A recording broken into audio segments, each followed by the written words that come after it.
Oke, Assalamualaikum warahmatullahi wabarakatuh. Waalaikumsalam warahmatullahi wabarakatuh. Oke, selamat siang, salam sejahtera untuk kita semua.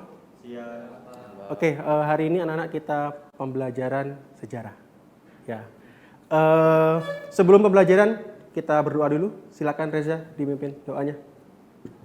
Sebelum memulai pelajaran hari ini, baiknya kita berdoa sampai dengan masing-masing. Berdoa dimulai. Oke, anak-anak, masih ingat minggu lalu kita belajar tentang sumber-sumber sejarah? Ingat ya? Oke, ada berapa sumber-sumber sejarah? Silakan. Ada? Tiga. Mana aja? Di mana aja sumber-sumber sejarah yang kemarin? India, terus Cina sama Yunani. India, Cina, dan Yunani. Ya. Nah, di sini saya membuat 6 tujuan pembelajaran. Yang pertama nanti kalian dituntut untuk mengamati video, kemudian nanti kalian merumuskan masalah tentang teori masuknya Hindu-Buddha secara kritis. Oke, gambar ini nanti berhubungan dengan teori masuknya Hindu-Buddha.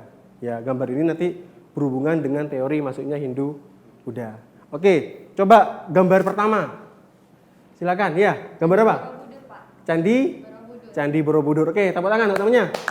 Oke, Candi Borobudur. Oke, gambar kedua. Silakan. Oke, sip.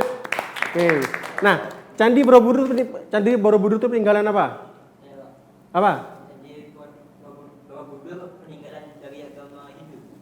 Candi Borobudur peninggalan dari agama Hindu. Ada yang lain?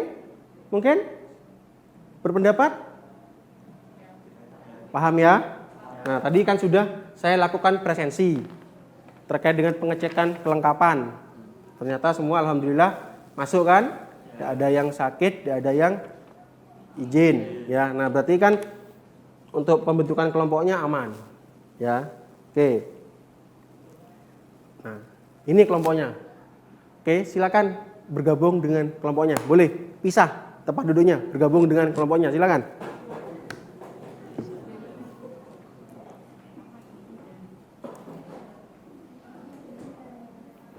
Oke, sudah belajar materinya. Bagus, luar biasa. Oke, kelompok 2 ada kesulitan? Paham ya? Pasti tadi malam sudah dipersiapkan ya. Kelompok 3 ini ya? 4, 3. Oke, kelompok 3 was.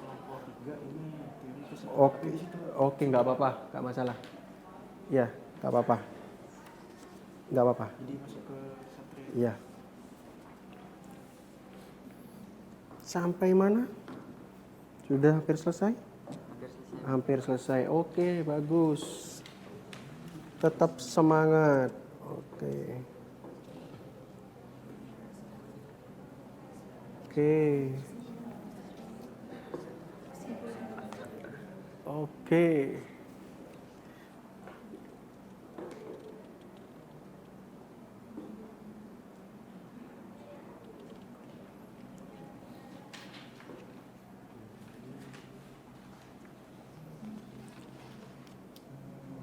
Saling bagi tugas, ya.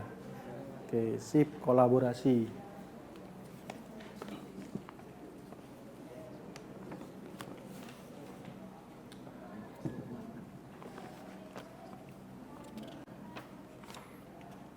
Diskusinya bersama kelompoknya, kemudian yang lain jangan lupa nyimak, ya. Oke, silakan Reza dan rekannya. Assalamualaikum warahmatullahi wabarakatuh. Perkenalkan, nama saya Haidar Reza Firdaus dan rekan saya. Kami akan menyampaikan diskusi kami tentang teori Brahmana. Teori Brahmana ini adalah teori seputar masuknya agama dan kebudayaan Hindu-Buddha ke Indonesia. Berdasarkan teori ini, agama dan kebudayaan Hindu-Buddha masuk melalui orang-orang yang memiliki kasta Brahmana. Pada zaman dulu, datangnya mereka ke Indonesia karena mendapatkan undangan dari para penguasa Indonesia. Teori Brahmana dicetuskan oleh seorang peneliti sejarah yang bernama Jacob Cornelis van Leeuwen. Ia lebih dikenal dengan nama J.C. van Leeuwen.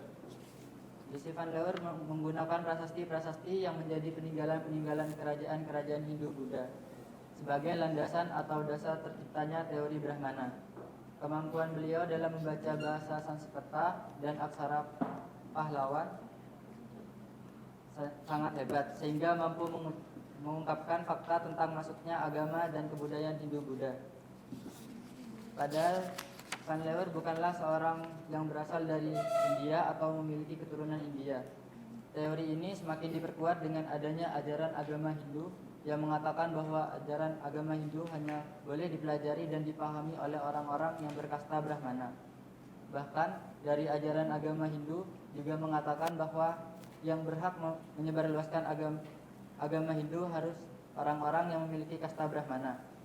Hal ini dikarenakan golongan Brahmana mampu membaca ajaran agama Hindu yang menggunakan bahasa Sanskerta dan aksara Pallawa. Dalam agama Hindu, golongan Brahmana ini bisa dikatakan sebagai golongan yang memiliki andil atau sangat berperan dalam penyebaran agama Hindu, baik di negara lahirnya agama Hindu di India atau negara-negara lain seperti Indonesia. Berikut saya telah membuat kesimpulan dari teori Brahmana ini, yang pengemukanya teori Brahmana adalah Van Leeuwen. Berdasarkan teori ini, agama dan kebudayaan Hindu-Buddha masuk melalui orang-orang yang memiliki kasta Brahmana. Teori Brahmana ini kita bisa mengetahui bahwa masuknya Hindu-Buddha bisa terjadi karena ada kaum Brahmana yang dipanggil oleh kerajaan untuk mengajarkan atau menyebarkan ajaran agama Hindu-Buddha. Silakan bertanya, maksimal 2 lah.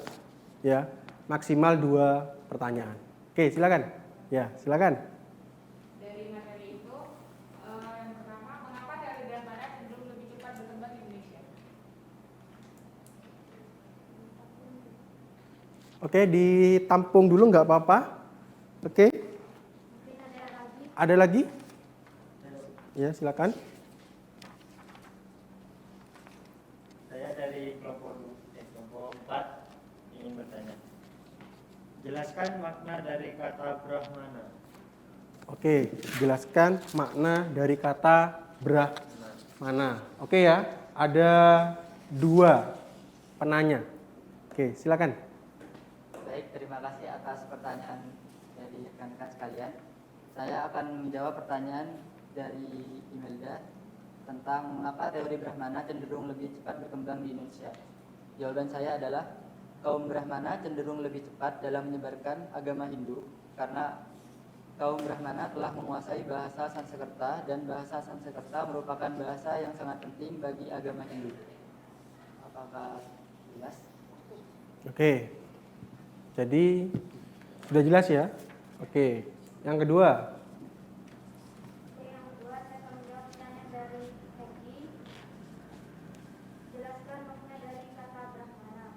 Menurut Wikipedia, Brahmana merupakan golongan cendekiawan yang menguasai ajaran, pengetahuan, adat hingga keagamaan. Pada zaman dahulu, golongan ini umumnya adalah kaum pendeta, agamawan atau Brahmi. Gimana, Hengki? Ya, jelas. Oke, jelas ya.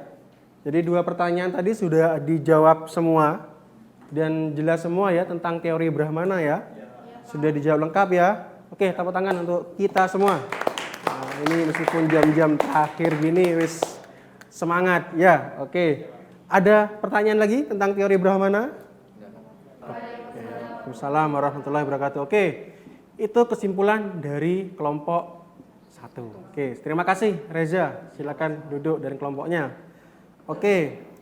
Kelompok 2, kelompoknya Zakia, Okan, Dimas, Herdianto sudah menemukan kesimpulan? Sudah ya? Oke. Silakan dibacakan dengan menggunakan pengeras suara. Ya, silakan dibacakan hasil kesimpulannya kelompok 2.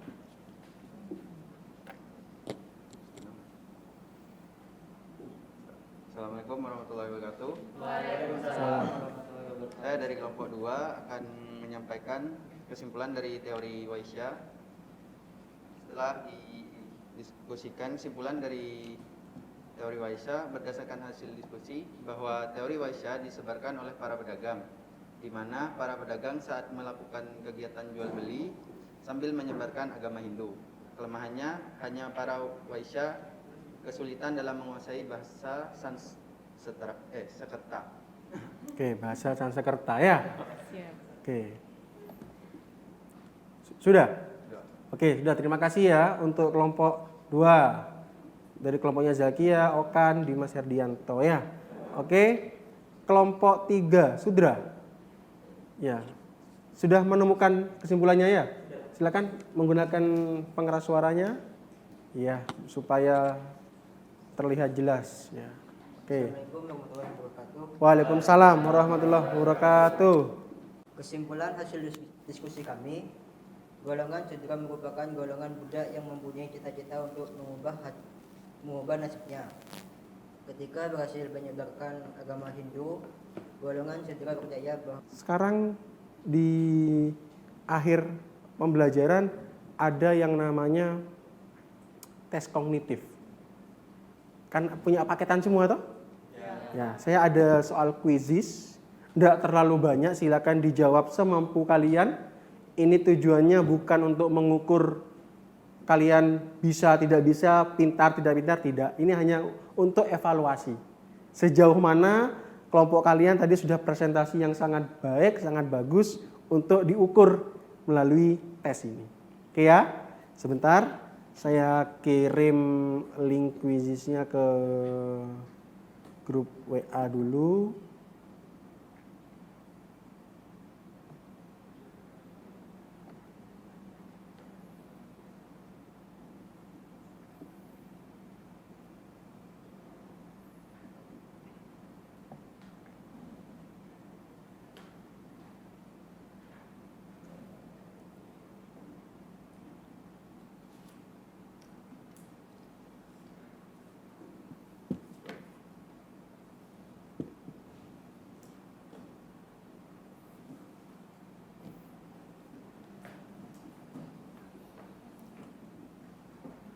Oke, soal kuisnya silakan dikerjakan di handphonenya. Oke, sudah terjawab? Sudah semua? Sudah?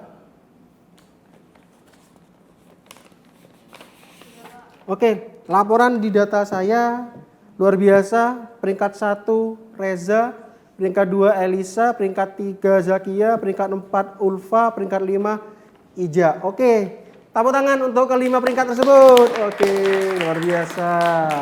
Oke, berarti kesimpulannya adalah setelah tadi kalian mengerjakan quizzes, ya kesimpulannya adalah kalian sudah memahami tentang teori masuknya Hindu Buddha. Sudah paham ya? Nah, untuk pertemuan selanjutnya kita bicara masalah kerajaan-kerajaan Hindu Buddha. Silahkan kalian dipelajari di rumah, dibuka-buka bukunya, dicari referensi belajarnya, gimana-gimananya, supaya pada saat pertemuan minggu depan sudah bisa memahami. Oke anak-anak, paham? Paham. Oke, kalau gitu sebelum kita tutup pembelajaran ini, silakan Reza untuk dipimpin doa. Silakan. Sebelum mengakhiri kegiatan belajar hari ini, alangkah baiknya kita berdoa menurut keyakinan masing-masing. Berdoa dimulai.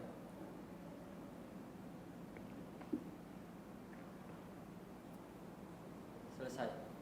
Oke, anak-anak, terima kasih. Mudah-mudahan kalian sukses selalu. Mudah-mudahan kalian jadi anak yang luar biasa. Ya, oke, pembelajaran kali ini saya akhiri. Kurang lebihnya mohon maaf. Wassalamualaikum warahmatullahi wabarakatuh.